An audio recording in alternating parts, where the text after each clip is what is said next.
Hi welcome back to our channel. ఈరోజు మనం తయారు చేసుకునే కర్రీ బీరకాయ కర్రీ. ఇలా చేసుకుంటే చాలా టేస్టీగా ఉంటుంది. దీనికి కావాల్సిన పదార్థాలు బీరకాయ, శనగపప్పు, హాఫ్ కప్ శనగపప్పు కడిగి నానబెట్టుకోవాలి, 1 టొమాటో, ఒక 2 స్పూన్స్ ధనియా పౌడర్, ఒక తెల్లగడ్డ, ఆనియన్స్, 3 లవంగాలు, ఒక చెక్క, కొద్దిగా కొత్తిమీర వేసుకోవాలి. ముందుగా ఒక ప్యాన్లో ఆయిల్ వేసుకోవాలి. ఆయిల్ హీట్ అయిన తర్వాత కొద్దిగా ఆవాలు, కొంచెం జీలకర్ర, కొద్దిగా కరివేపాకు వేసి కొంచెం వేయించాలి. తర్వాత మనం ముందుగా నానబెట్టుకున్న శనగపప్పు ఇందులో వేసుకొని ఒక 5 మినిట్స్ వేయించాలండి. ఇలా వేగేలోపు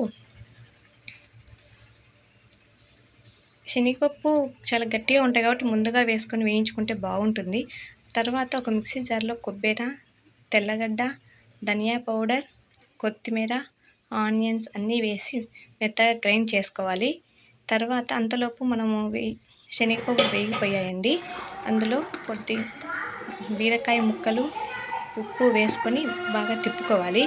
ఇలా తిప్పుకున్న తర్వాత ఒక 5 to 7 మినిట్స్ అలానే మగ్గించాలండి. ఇలా మగ్గిన తర్వాత మనం ముందుగా తయారు చేసుకున్న పేస్ట్ని ఇందులో వేసుకోవాలి. కొత్తిమీర పేస్ట్లో ఎందుకు వేస్తున్నానంటే ఇదైతే పేస్ట్ టేస్ట్కి మనకు తెలుస్తుంది. పక్కన ఆకుల్లాగా వేస్తే పిల్లలు తీసి పక్కన పడేస్తారండి, అందుకని ఇలా వేసాను. కొద్దిగా పసుపు, కారం పొడి తగినంత ఇలా వేసుకొని బాగా తిప్పుకోవాలి. ఇది మసాలా స్మెల్ వస్తుంది కాబట్టి కొంచెంసేపు ఇలానే ఉడికించాలండి. తర్వాత కట్ చేసి పెట్టుకున్న టమాటో ముక్కలు వేసి బాగా తిప్పుకొని తగినన్ని వాటర్ వేసుకొని ఒక 5 to 7 మినిట్స్ ఉడికించుకోవాలండి. బీరకాయ ముక్కలు వాటర్ ఎక్కువ ఉంటాయి కాబట్టి అవి తొందరగా ఉడికిపోతాయి. కానీ శనగపప్పు వేసుకున్నాం కదా, అవి ఉడకాలంటే మరి కొద్దిసేపు ఉడికించాలి. అంతేనండి, ఇలా బీరకాయ కూర చేసుకుంటే చాలా టేస్టీగా ఉంటుంది. పిల్లలు కూడా పప్పులు చూడడానికి కలర్ఫుల్గా ఉంటుంది కాబట్టి బాగా ఇష్టపడతారు. ఇలా తింటే ఇది చపాతీ కాంబినేషన్ కానీ అన్నంలోకి కానీ చాలా బాగుంటుందండి.